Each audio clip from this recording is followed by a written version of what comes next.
Okay, so in the last video where I was talking about my channel getting terminated, some people were talking and spreading misinformation about me that was not true, and I'm here to debunk those claims. So first, people have been suggesting that I have been terminated off of YouTube for pirating content and selling modified copies of marketplace content to his fans. Selling modified copies of marketplace content to his fans. Nowhere ever did I mention that I was selling modified marketplace to my fans. I never sold anything related to the marketplace, especially since, first of all, why would I sell stuff that are already on the market or that are already on the Minecraft marketplace when you can already directly buy them from the marketplace? Like, you don't need me as a middleman to buy stuff for Minecraft. You can just go ahead and buy them yourself. Like, this claim is completely false, and I would never do such a thing because, like, why would I? There's no point in doing that. Another point that people have been bringing it up is, Lopho, you shared the DLC link of Jurassic World and Minecraft, which is a marketplace add-on for free on my Discord server. Well, again, I'm gonna say yeah, completely true, and however, the link has been deleted way before the strikes came out, and the strikes, remember, were copyright violations on my videos. Whether I posted in Discord or not does not matter at this point, because if they did, they would have told me that I was doing something wrong on Discord. Right, you can't get banned on YouTube for something you did on Discord. You can't get banned on Twitter because of something you said on Facebook. It's the same logic. And besides, the people in the community in my Discord server warned me that something might happen, and I did actually listen to the warnings and delete the link before the copyright strikes were even given to me in the first place. Alright, for the people who are saying that I got what I deserved. Right. I mentioned it in my video before. I don't know if you actually listened to it, but I did say that what I was doing was sort of partially in the gray area because Gaming, which is another Minecraft marketplace producer, has deliberately said it in his announcement that you were not being able to get banned unless you are directly linking them to said pirated content in your videos. And even if you do consider ignore Compy's words and say that just showing the leaked files and stuff would be considered a copyright strike, it does not give me the reason. It is still not reasonable for them to strike the second strike, which was me just playing Minecraft. Again, they should not have given me the second strike in the least. Right, the first and 3 strikes, they are understandable to some degree, but the second strike was just completely out of focus, and it was completely undeserved. So, I have been struck by a guy that goes by the name of Kraken. So, you'll see this guy's name way often in this video from now on, because apparently he is the one who's actually giving me the strikes.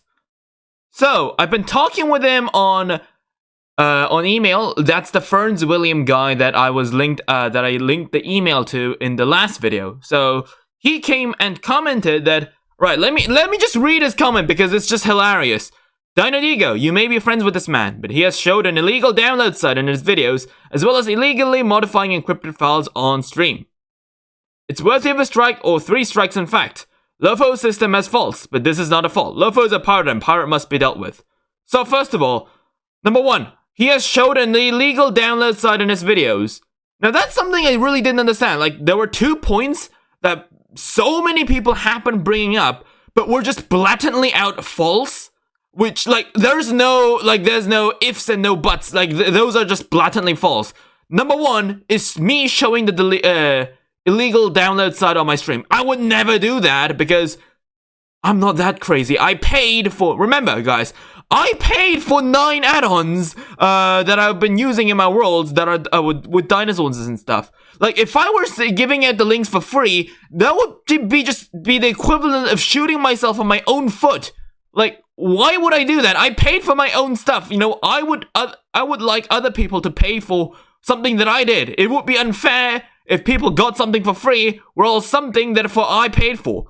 The main reason I first uploaded the Jurassic World DLC to the Discord server was in fact not because I wanted to give out people the free DLC, it was meant to be for people that have the DLC but wanted to modify the files because the original Jurassic World DLC was incompatible because it had so many bugs that happen if you used it with other mods.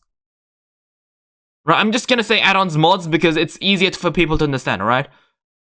And now, as well as illegally modifying encrypted files on stream. Now that's kind of ironic because I might have done a lot of modifying code streams on my live streams, but I have never done them on YouTube regarding the encrypted files, so the marketplace ones.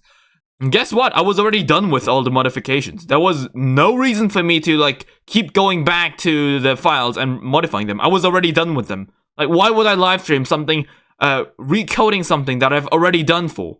Apparently, he is a Mojang authorized IP enforcer. Yes. And what did the so-called official Mojang IP enforcer, which it probably seems like a big deal, is saying? Illegal download started in his video. So I was actually questioning about that, and I actually contacted him about this. And guess what he said? I did not check any boxes that said that they were links. What? But that's completely contradictory to what you're literally saying right now in the comment section. This makes no sense at all. Are you sure? Are you even a Mojang enforcer? Because the way you're dealing this right now seems incredibly unprofessional.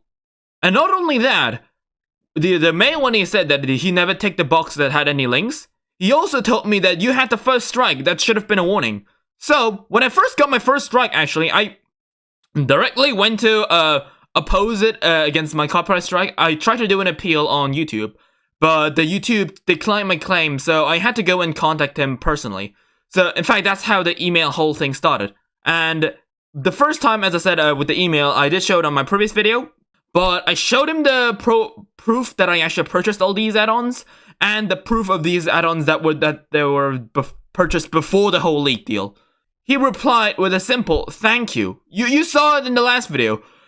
You'd expect someone to at least go into a bit more detail, what you've done and why you're deserving of a strike. There has been nothing mentioned in the first video, not in the first email that you sent me. It was literally just thank you for email. How is this considered an appropriate warning? If I didn't send any emails to you, if I didn't say anything against you, then I guess in that sense, for the first strike could have been a warning. I did not understand. I made myself clear that I did not understand the whole point of the first warning. But then he's going out of the way that you had the first strike. That should have been a warning.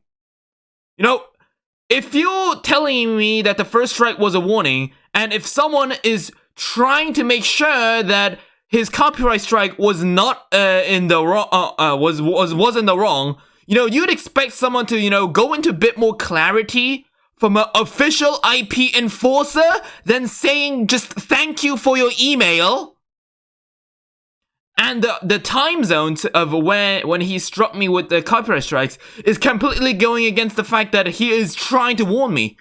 As soon as the first video was struck down, I immediately got myself a second strike from YouTube and an email from YouTube saying that I got my second strike, which was on me, the video on the live stream, which I just still to this day cannot understand why I got the strike, which was the one with the one with me just playing Minecraft in survival mode.